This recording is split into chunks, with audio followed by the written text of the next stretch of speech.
Welcome to news wise. मैं हूं आरिफा नूर। नाज़रीन, प्रोग्राम में आज तफसील से हम बात करेंगे खैबर पख्तूनख्वा की।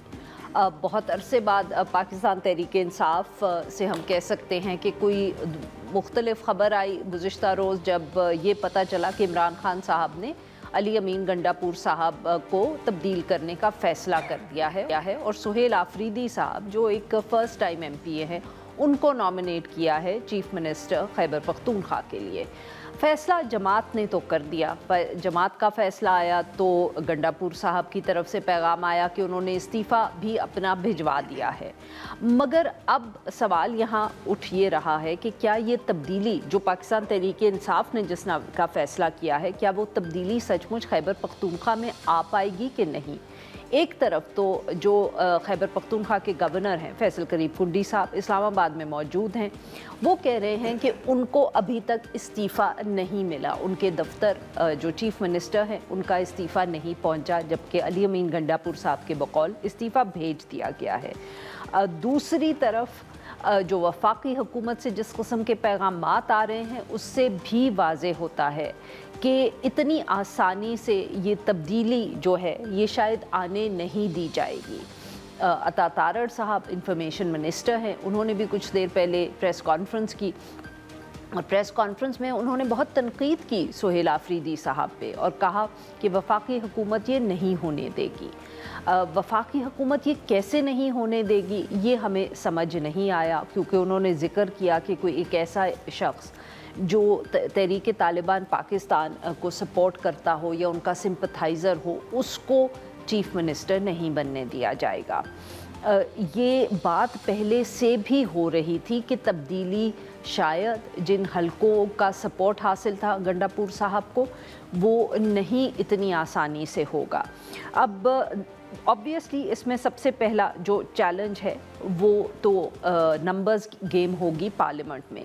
वैसे तो पाकिस्तान तहरीक इंसाफ की एक बहुत स्ट्रॉन्ग हम कह सकते हैं प्रेजेंस है खैबर पख्तूनख्वा की असेंबली में, उनके 90 से ज़्यादा अराकीन हैं, मगर इनमें से 30 के करीब जो अराकीन हैं वो आज़ाद उम्मीदवार हैं, यानी कि वो पार्टी के उम्मीदवार नहीं गिने जाते।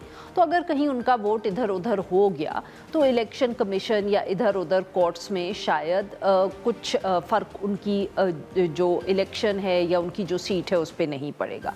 हिज़्ब इख्तिलाफ जो है उनके मेंबर्स जो हैं वो 52 हैं। तो अब सवाल यहाँ ये पैदा होता है और जो क़यासराई भी हो रही है कि ये जो आज़ाद अराकीन हैं, अगर इनके वोट्स इधर उधर हो जाएं तो शायद अपोजिशन भी अपना कोई कैंडिडेट जो है उसको कामयाब करवा सकती है, या पाकिस्तान तहरीक इंसाफ का ही कोई और कैंडिडेट जो है वो सामने आ जाए। ये भी क़यासराई हो रही है कि कोई कंसेंसस कैंडिडेट पाकिस्तान तहरीक इंसाफ से ही सामने आएगा, एक ऐसा कैंडिडेट जो पाकिस्तान तहरीक इंसाफ से जिसका ताल्लुक़ हो मगर वो इस्टेब्लिशमेंट या हुकूमत वफाकी हुकूमत को मंजूर हो। इसका क्या इम्पैक्ट होगा, क्या असर होगा पार्टी पे, सूबारी सिक्योरिटी सिचुएशन पे। इस पर बात करने के लिए आज हमारे साथ मौजूद हैं ताहिर खान साहब, सीनियर सहाफ़ी हैं, बहुत गहरी नज़र रखते हैं ये सिक्योरिटी के मामलात पे। हमें ज्वाइन किया है अरशद अजीज़ मलिक साहब ने, सहाफ़ी हैं, रेजिडेंट एडिटर हैं, जंग पेशावर से उनका ताल्लुक़ है, और फरजाना अली साहिबा ब्यूरो चीफ हैं Aaj News Peshawar. Welcome to the show all of you. मैं अगर ताहिर साहब आप इजाज़त दें तो मैं फरजाना साहिबा से गुफ्तगू का आगाज़ करती हूँ। जी फरजाना साहिबा, ये बताइएगा कि इस वक्त क्या सोच आपको पेशावर में दिखाई दे रही है, ख़ास तौर पे पाकिस्तान तहरीक इंसाफ, क्या सब एक्सपेक्टेशन या उम्मीद सबकी यही है कि स्मूथली ये नए चीफ मिनिस्टर का इलेक्शन हो जाएगा? बहुत शुक्रिया। कल तक तो ऐसे लग रहा था कि स्मूथली सब कुछ हो जाएगा, क्योंकि जिस आराम से वज़ीर आला खैबर पख्तूनख्वा अली अमीन गंडापुर ने, जो कि एक्सपेक्टेड भी था, ज़ाहिर है जब खान साहब फैसला कर लेते हैं तो फिर उसके अगेंस्ट कोई नहीं जाता, क्योंकि जो गया है फिर उसका अंजाम भी लोगों ने देखा है। तो इसलिए बड़ा स्मूथली उन्होंने कह दिया कि मैं अभी इस्तीफा दे रहा हूँ, और फिर हमने देखा कि उन्होंने दे भी दिया। ये और बात है कि अब वो है, ये एक बहस अलहदा हो रही है। लेकिन अलबत्ता ये मैं ज़रूर कहना चाहूँगी कि आपने ये जो सवाल किया कि अब क्या स्मूथली हो रहा है, लेकिन इलेक्शन कमीशन के फैसले और जो वफाकी हुकूमत की तरफ से या वफाक के नुमाइंदों की तरफ से जो प्रेस कॉन्फ्रेंस हुई है, उसके बाद चीज़ें जो हैं वो लगता नहीं है कि स्मूथली होंगी। ये चीजें थोड़ी सी एक कंफ्यूजन की तरफ चली गई हैं।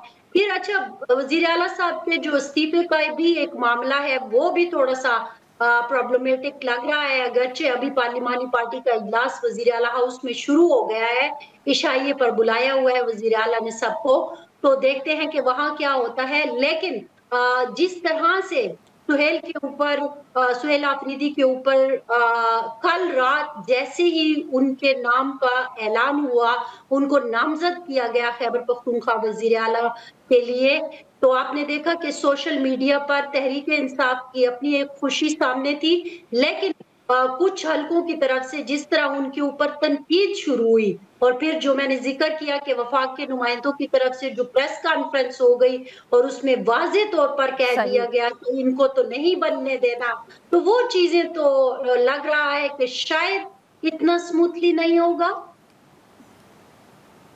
ठीक। अरशद साहब, सर आप से भी अब आगे की बात करते हैं, बट सर ये बताइएगा कि ये भी बात हो रही है कि सुहेल आफरीदी साहब का नाम काफ़ी दिनों से अब पब्लिक हो चुका था, लोगों को अंदाज़ा था कि इन्हीं को नॉमिनेट किया जाएगा। सर, और अगर ये सही बात है तो फिर ये ताख़ीर क्यों हुई कि नाम पब्लिक था, लोगों को मालूम था, मगर इमरान खान साहब की तरफ से ऐलान गुज़िश्ता रोज़ सामने आया? जी आरफा, सूरत हाल ऐसी है कि इमरान खान साहब ने कुछ माह कबल ही फैसला कर लिया था, जो मेरी इतलात हैं, कि अली अमीन गंडापुर साहब को हटाना है, और उसके लिए उन्होंने 3 नाम मांगे थे।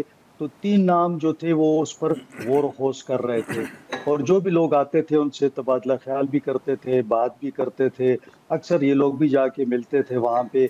लेकिन अगर आपको याद हो तो अली अमीन गंडापुर साहब को वो बुलाते थे कि आप आएँ, मुझसे मिलें आके। वो चाहते थे कि उनसे पहले बात हो जाए ताकि फिर मैं उसके बाद कोई अनाउंसमेंट करूं। लेकिन अली अमीन गंडापुर साहब को भी सूरत हाल का इल्म था, तो वो 5 माह मुक्का वहाँ पे मुलाकात के लिए नहीं गए, और जब भी जाते थे तो कहते थे जी पुलिस ने मुझे रोक लिया है। हालांकि जब भी उनका दिल चाहता है वो मुलाकात कर लेते थे। और दिलचस्प बात ये थी कि बैरिस्टर सैफ जो हैं, जो इनके मुशीर थे, सही, इस दौरान में वो मुलाकातें कर रहे थे, लेकिन अली अमीन साहब नहीं जाते थे। उनको अंदाजा हो चुका था। जब आखिरी मुलाकात पे ये गए तो इमरान खान साहब ने काफ़ी बाज़पुरस की, बहुत सारी बातों पर ज़ाहिर है कि वो उनसे पूछा गया कि जी ऑपरेशंस क्यों नहीं बंद हो रहे, ड्रोन हमले क्यों हो रहे हैं, जो भी एक पूरा एक टास्क था जो इनके हवाले था, और इमरान खान साहब की अपनी रिहाई के हवाले से कुछ नहीं हो रहा था। तो उस मौके पे थोड़ा सा अली अमीन साहब ने रिएक्ट किया, यानी उनको अंदाजा तो था। तो उन्होंने क्या किया कि 2-3 पॉइंट्स उन्होंने उठा दिए कि जी मैं काम कैसे करूं, अलीमा खान जो है वो मुदाखलत करती हैं, वो एमआई के साथ मिली हुई हैं, जब भी मैं कैंपेन चलाता हूं कुछ न मेरे पीछे सोशल मीडिया डाल दिया जाता है। तो वो जो बयानिया जेल से निकला था वो बात उन्होंने की। फिर उन्होंने कहा कि जी मेरे साथ जो वज़रा हैं वो तो परफॉर्मेंस उनकी बड़ी ख़राब है, मैं तो तब्दील नहीं कर सकता। तो वो इस तरह उन्होंने जाके जो बातचीत की, मेरे ख्याल में कि वो आखिरी उनकी जो मीटिंग थी उसमें ये मामला जो है फिर ख़त्म हो गया, और इमरान खान साहब ने ठीक फैसला कर लिया कि बस अब मुझे इसका ऐलान करना है। तो ये जो इतना अरसे से ये मिल नहीं रहे थे, यही वजह थी कि वो काफ़ी सारी नाराज़गियाँ हो गई थी, और इमरान खान साहब को जो भी जाता था जाके, आपको पता ही है पार्टी के अंदर तो बहुत सारे ग्रुप्स हैं, तो जो भी मिलता था जाके वो बताता था जनाब गवर्नेंस नहीं है, यहाँ पे ये इश्यूज है सूबे के अंदर। तो वो चीजें बिल्ड होती रही। जस्ट कम बैक टू बहुत वो सपोर्ट जो थी वो कम हो रही थी। ताहिर साहब, आपने सुनी हमारे दोनों कॉलीग्स की बात, ऑब्वियसली इनको बहुत गहरी नज़र है इनकी पेशावर पे, बट सर जो वफाकी हुकूमत का, जैसे फरजाना साहिबा जिक्र कर रही थी, जो वफाकी हुकूमत का रिएक्शन आया है, रद्द अमल आया है, उससे आपको क्या लग रहा है? बहुत शुक्रिया। फरजाना ने शुरू में एक बात की थी कि पहले शायद स्मूथली का एक सोच वहाँ थी पेशावर में, लेकिन कन्फ्यूजन उसके बकौल और ये जो हालात آپ نے اس لیے اچھا پوائنٹ آؤٹ کیا کہ یہ ابھی آپ کے پروگرام سے پہلے یہ والی نئی ڈیولپمنٹ ہوئی، تو میرے خیال میں ایک سوال تو ضرور وفاقی حکومت سے بنے گا. ایک سوال تو میں بھی کر سکتا ہوں، آپ بھی کر سکتی ہے، کہ کس بنیاد پہ وفاقی حکومت کے وزیر اطلاعات کس بنیاد پہ، کس دلیل کی بنیاد پہ، آئین پاکستان نے کہا ہے کہ کسی پارٹی کی اگر اکثریت ہو تو اس کے ایم پی اے کو اگر اس کے فاؤنڈنگ چیئرمین یا اس کے سابق وزیر اعظم اس کے کرتے ہیں تو کیا یہ انہوں نے آئین کی خلاف ورزی کی ہے؟ یعنی کس بنیاد پہ؟ بالکل. آیا بندوق کے زور پہ آپ نے یہ کام کرنا ہے؟ تو بندوق کے زور پہ ماضی میں جو ہوئے ہیں وہ تاریخ کا سیاہ باب اس وقت بھی ہے. وہ کبھی کبھی لوگ بلوچستان کا ذکر بھی کرتے ہیں اور دیگر جو واقعات ہوتے ہیں. سپریم کورٹ نے کافی عرصے بعد ذوالفقار علی بھٹو کی پھانسی کو بھی، تو یہ تاریخ میں ایک اور سیاہ دبے کے لیے موقع فراہم نہ کریں. طاقت کے بل بوتے پہ آپ کر سکتے ہیں، آپ لوگوں کو خرید سکتے ہیں، آپ لوگوں کو اغوا کر سکتے ہیں، جس طرح کہ پی ٹی آئی والے کہہ رہے ہیں کہ ان کی ایک لاہور کی مہمان جو وہاں موجود تھی اس کو انہوں نے اغوا کر دیا اور ابھی تک اس کا کچھ، کل شاید اس کی بہن اس سے ملی ہو کر کہہ رہے کہ اس کا ناخن کٹا ہوا تھا، یہ تھا وہ تھا. تو بہرحال تو یہ تو ڈکٹیٹرشپ والا سوچ ہے وفاقی وزیر اطلاعات صاحب نے جو آج کی ہے. آپ صبر کریں. دیکھو ایک صوبائی اسمبلی کے ممبر کا کسی ایشو پہ بولنا یہ ان کا رائٹ ہے. دوسری بات کہ جب حکومت میں لوگ آتے ہیں اس کی ترجیحات پھر اس طرح نہیں ہوتی کہ جب ایم پی اے کے حیثیت سے بولتا ہے.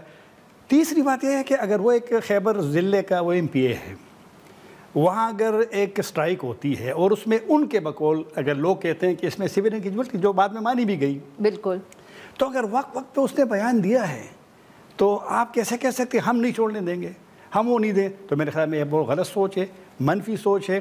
مسلم لیگ نون اپنی اس میں یہ آج کل ایک جو بدقسمتی سے ہماری سیاست میں ایک نئی جو ایک روایت قائم ہو گئی کہ بس یہ اختیار تو ووٹ کا بھی، بس آپ ووٹ بھی عوام کے پاس نہیں ہے، وزارت بھی آپ نے وہ کسی اور نے دینی ہے. یہ سوچ تبدیل ہونی چاہیے. اس وقت آپ کو ویلکم کرنا چاہیے تھا. بالکل. جی ناظرین، یہاں پہ لیتے ہیں ہم ایک چھوٹی سی بریک. We'll be right. ہم اپنے مہمانوں سے گفتگو جاری رکھیں گے.